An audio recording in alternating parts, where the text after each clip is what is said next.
বন্ধুরা, আজকে আমি তৈরি করব দারুণ মুচমুচে আলু আর সুজির স্ন্যাক্স। প্রথমে গরম কড়াইয়ের মধ্যে আমি অল্প একটু সাদা তেল দিলাম, তার মধ্যে অল্প একটু কালো সর্ষে দিলাম। ওই কড়াইয়ের মধ্যে আমি 2 কাপ জল দিলাম। জলটা যখন গরম হয়ে গেছে তখন ওর মধ্যে আমি অল্প অল্প করে সুজি দিয়ে ভালো করে নেড়ে একটা সুজির ডো তৈরি করে নিলাম। তারপরে সুজির ডোটাকে একটা প্লেটে রেখে প্রথমে পেঁয়াজ কুচি, তারপরে আদা লঙ্কা কুচি, তারপরে লঙ্কার গুঁড়ো, জিরের গুঁড়ো, ধনের গুঁড়ো, পরিমাণ মতন লবণ, অল্প পরিমাণে চাট মশলা আর 2 থেকে 3 চামচ আমি চালের গুঁড়ো দিয়ে ভালো করে মেখে নিলাম। হাতের মধ্যে আমি অল্প একটু সাদা তেল নিয়ে ডোটাকে ভালো করে মেখে রেখে দিলাম। অন্য একটা মিক্সিং বোলের মধ্যে 3 চামচ ময়দা, অল্প একটু কর্নফ্লাওয়ার আর অল্প অল্প জল দিয়ে ভালো করে মিশিয়ে একটা পাতলা ব্যাটার তৈরি করে নিলাম। এরপর হাতের মধ্যে আমি অল্প একটু রিফাইন অয়েল ভালো করে মাখিয়ে নিলাম। তারপরে ডোটাকে হাতের মধ্যে নিয়ে একটা লম্বা আকার তৈরি করে নিলাম। তোমরা যে কোনো আকারেই করতে পারো। তারপরে এগুলোকে আমি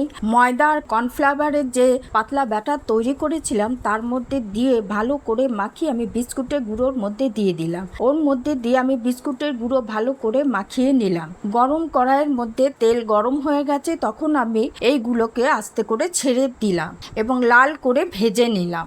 দেখো বন্ধুরা, কি সুন্দর দেখতে লাগছে। এই স্ন্যাক্সগুলো তোমরা টমেটো সস, ধনেপাতা চাটনি যে কোনো জিনিসের সাথেই খেতে পারো। বন্ধুরা, তোমরা একবার করে দেখো, খুব ভালো লাগবে। আমার এই রেসিপিটা তোমাদের কেমন লাগলো অবশ্যই জানাবে। বন্ধুরা, তোমাদের আশীর্বাদ ভালোবাসা না পেলে আমি আমার চ্যানেলটা কিছুতেই আগে নিয়ে যেতে পারবো না। বন্ধুরা, তোমাদের আশীর্বাদ আর ভালোবাসা আমার খুব দরকার। আমার এই রেসিপিটা তোমাদের কেমন লাগলো অতি অবশ্যই কমেন্টস করে জানাবে।